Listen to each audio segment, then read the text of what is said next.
महादेव मुंडे खून प्रकरणात वाल्मिक कराडच्या निकटवर्तीयांची चौकशी होणार। श्रीकृष्ण उर्फ भावड्या कराड याची 1.5 तास विशेष पथकाकडून चौकशी करण्यात आली। महादेव मुंडे यांचा खून प्लॉटिंगच्या व्यवहारातून झाल्याचा संशय आता व्यक्त करण्यात आलाय।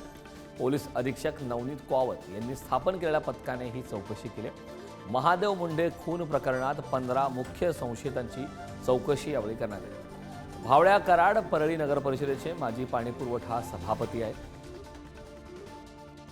संदर्भात ताजे अपडेट देण्यासाठी आपले प्रतिनिधी सचिन जिरे आपल्यासोबत जोडलेत। सचिन, पुन्हा एक धक्कादायक माहिती समोर येते। महादेव मुंडे खून प्रकरणात वाल्मिक कराड यांच्या निकटवर्तीयांची चौकशी झाली, काय अधिकची माहिती? नक्कीच पाहतो की आता वाल्मिक कराड यांच्याकडे समजला जाणारा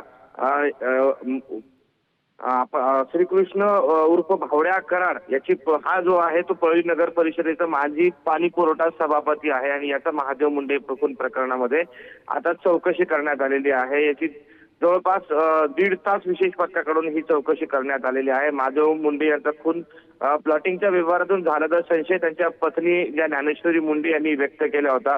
त्यानंतर आता कुठेतरी आपण पाहतो की या सर्व प्रकरणाशी जोडलेली जी मंडळी आहे, जे आरोपी आहेत, त्यांच्याशी आता पोलीस त्यांचा तपास करताना पाहायला मिळेल। त्याचबरोबर वाल्मिक कराडचे जे जवळचे कार्यकर्ते आहेत त्यांचा या खून प्रकरणामध्ये सहभाग आहे का, या अनुषंगाने देखील अनेकांची चौकशी केली जात। जवळपास 15 पेक्षा अधिक संशयितांची चौकशी या प्रकरणामध्ये करण्यात आलेली आहे आणि यामध्ये आता या चौकशीतून नेमकं समोर काय येतं हे पाहणं महत्त्वाचं राहणार आहे। नक्कीच सचिन, खूप खूप धन्यवाद या संपूर्ण माहितीबद्दल।